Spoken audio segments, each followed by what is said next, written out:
near Sioux Falls. It started as a way to sled down a hill using a crude board like this called a snurfer. Now it's turned high-tech with laminated Kevlar for strength, steel edges for cutting turns.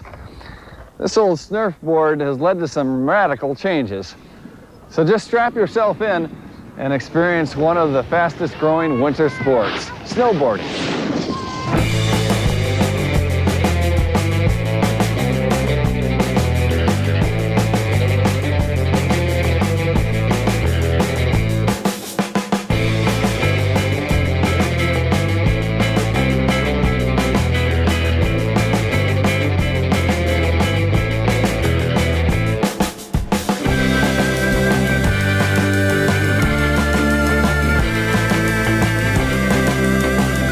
I started skating in about 1984, and then around 1986 I saw one of the first snowboards around here, and I borrowed it from a friend of mine, and I went out to the local golf course and just went up and down that hill a few times and learned how to do it. And then they started allowing it out here at Great Bear, and just from there it's just been a passion. You just do it all the time. It's all you think about. Balance and control are the basic skills required to master snowboarding. The same skills used in skiing, skateboarding, and surfing. Some boarders describe the ride much like surfing, carving a turn through snow instead of water. Snowboarding evolved from skateboarding, which developed many of the moves and tricks now performed on snowboards. From what I understand, snowboarding's a lot closer to surfing due to the carving sensation and just the fact that you're kind of sliding around on a skateboard. You're pretty stationary, you're not really loose like sliding out or anything. It's just kind of a grippy sensation on a skateboard as opposed to snowboarding. Your stance is really similar to skateboarding. You stand across the board so that you have like either your left foot or your right foot going forward. In the summer, skateboarding, you keep up your endurance a lot. So then when you start snowboarding again, you have a feel for a lot of the tricks again, you know, so you don't lose a lot of it because the tricks, you know, like I said, they overlap between skateboarding and snowboarding, so you just keep all your tricks. It takes a lot of time and practice to master the difficult tricks, but all it takes to get started is the desire to just do it.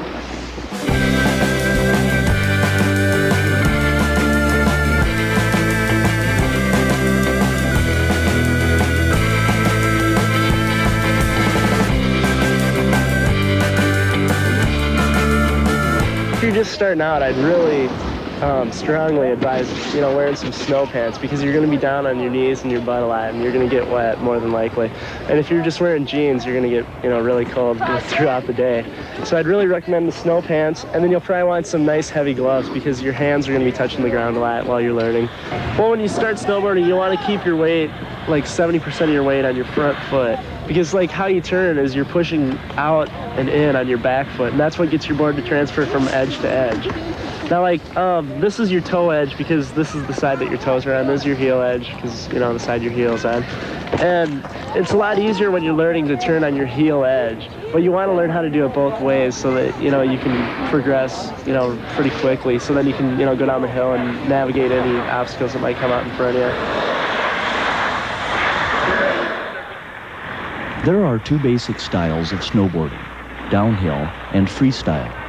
In downhill, a hard boot and plate binding is used. In freestyle, a soft boot is strapped into a nylon binding. This arrangement allows greater flexibility and control when performing freestyle tricks.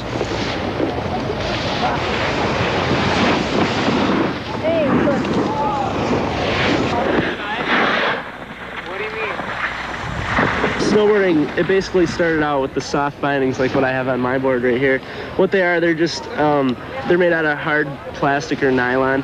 And what they do is they just strap your feet on with just regular snow boots, you know, like that you would wear like snowmobiling or something. As opposed to like now a lot of people are getting into the hard boots. And the hard boot gives you a lot more control, but then you lose a lot of flexibility. So if you do a lot of tricks, you'll probably want to stick with the soft bindings as opposed to the hard bindings. But once you're strapped in, and that's it. You either fall on your behind or on your knees.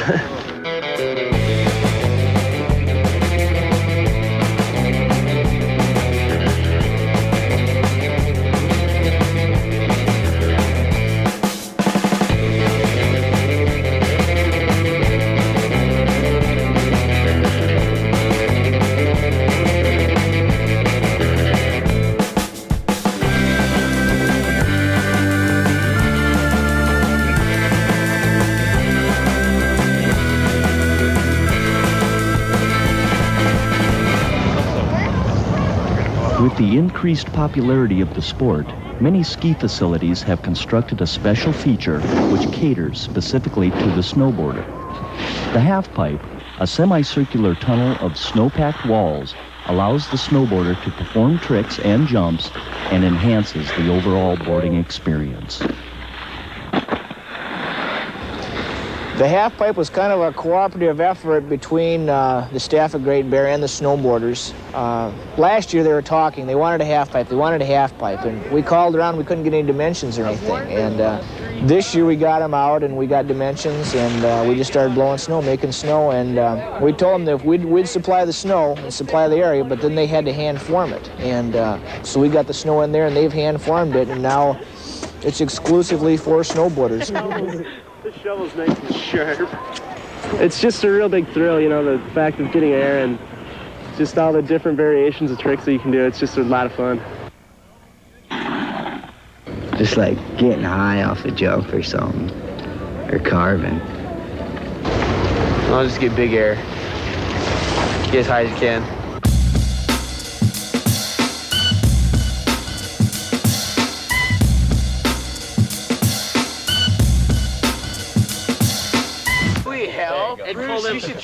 There's a lot of different words that are pretty much just skater or snowboard lingo. There's like stalefish, McTwist, Andy, nose bone, Fats rocket, yeah. Tail grab, cowboy cab, roast beef, flail air, slam, bail, yard sale, snake. Snake's a good one. What about spackle? Yeah, spackle. Huh? What is Spackle. Spackle? Spackle's this. It's loose snow, Take it man. from Micah. It's kind of something we got from Bob Vila in this old house. It's kind of Spackle the half-pipe together. Put the half-pipe together. We're gonna spackle Micah. Together. Snowboarding offers a unique challenge to all who try. Many skiers have found the experience addictive. Well, that it's really easy to learn, and it's once you learn it, I mean, once I learned, I didn't want to go back to skiing because snowboarding is so much more fun. And the thing that I hear the most, you know, you hear people say, oh, I used to ski, you know, but you never hear anybody say, I used to snowboard. Because, you know, once you start snowboarding, it's just a passion. You'll never want to stop.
This land of infinite variety does provide a number of interesting activities. How'd you get me in this thing?